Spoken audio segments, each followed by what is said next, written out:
On attend des enseignants qu'ils différencient leur enseignement afin de répondre aux besoins de tous les élèves. C'est la visée des classes inclusives. Cependant, sans cadre précis pour le faire, c'est plus facile à dire qu'à faire.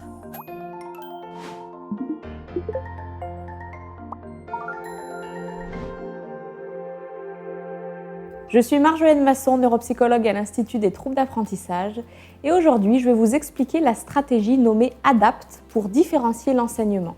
La stratégie ADAPT, qui a été développée par Nancy Hutchison, est décrite dans son livre qui porte sur l'inclusion des apprenants ayant des besoins particuliers dans les écoles canadiennes. Il s'agit d'une stratégie en 5 étapes pour adapter ou différencier systématiquement l'enseignement pour répondre aux besoins de chaque élève et créer ainsi des classes plus inclusives.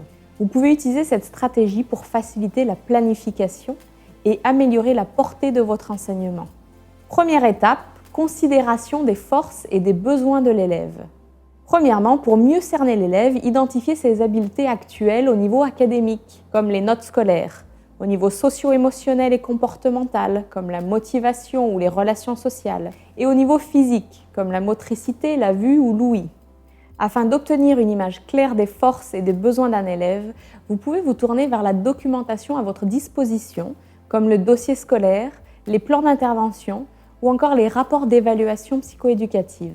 Les discussions avec l'élève, ses parents ainsi que tout autre professionnel qui l'accompagne sont également une bonne source d'information. Enfin, vous pouvez effectuer des évaluations de dépistage au début, au milieu et à la fin de l'année scolaire pour recueillir des informations sur les compétences des élèves dans des domaines spécifiques.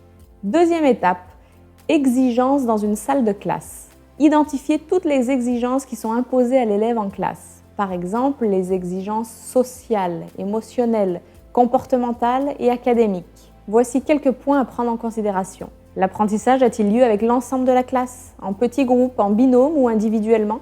Combien de temps durent les leçons magistrales? Combien de consignes les élèves doivent-ils suivre à la fois? Quels matériels ou ressources pédagogiques sont utilisés? Audiovisuels, livres? Les textes sont-ils à un niveau de lecture approprié? Quelle est la disposition physique de la salle de classe? La grandeur de la classe, les positions des pupitres? Comment les élèves démontrent-ils leurs apprentissages? Est-ce par des tests, des rapports écrits, des exposés oraux, des dessins? Troisième étape, adaptation. Comparez ensuite les besoins d'apprentissage de chaque élève, identifiés à l'étape 1, aux exigences de la classe, identifiées à l'étape 2. Puis, repérez les incompatibilités potentielles et identifiez les moyens de les éliminer. Vous pouvez faire des adaptations en intégrant des pistes de différenciation ou à l'aide d'autres stratégies comme celles proposées dans le modèle de réponse à l'intervention, modèle RAI, ou la conception universelle d'apprentissage. Stratégie pour prévenir les difficultés.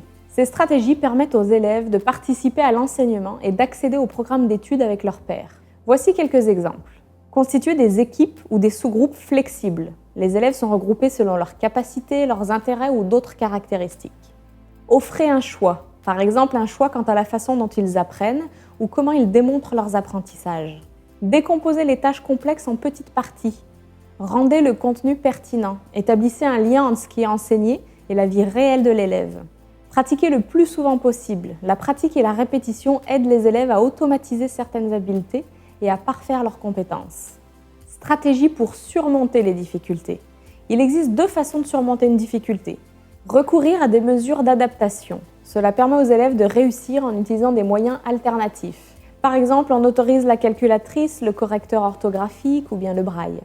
Il est important de tenir compte des objectifs pédagogiques au moment du choix de la stratégie. Par exemple, pour un élève qui a des difficultés avec le calcul, avoir accès à une calculatrice est approprié, à condition que l'objectif pédagogique ne soit pas le calcul en lui-même, mais la résolution de problèmes par exemple. Il est également important de noter que certaines adaptations peuvent être utiles pour tous les élèves et peuvent être mises à la disposition de tous.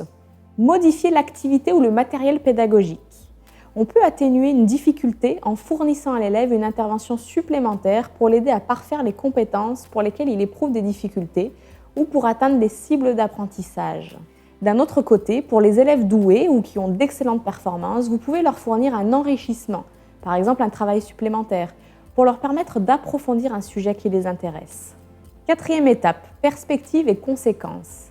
Ensuite, réfléchissez de manière critique aux adaptations possibles et considérez-les sous différents points de vue de l'enseignant, de l'élève, des pairs, des parents.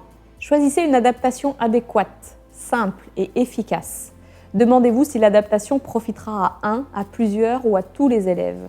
Assurez-vous qu'elle convient à l'âge de l'élève et que cela l'aidera à se sentir compétent, solidaire et autonome. Enfin, demandez-vous quelles sont les conséquences, souhaitées ou non, de la mise en œuvre de l'adaptation. Cinquième et dernière étape, enseignement et évaluation des résultats. Soyez patient, laissez le temps à l'adaptation de faire effet. Essayez une stratégie pendant en moyenne 3 ou 4 semaines, puis réfléchissez, observez et recueillez les commentaires des élèves sur la façon dont l'adaptation a permis d'arrimer leurs forces et leurs besoins aux exigences de la classe. Considérez l'engagement de l'élève à la suite de l'adaptation. Si vous trouvez qu'elle n'est pas efficace, essayez-en une autre. Que vous enseignez au primaire, au secondaire, aux adultes ou au postsecondaire, vous pouvez adapter votre enseignement pour répondre aux besoins de chaque élève.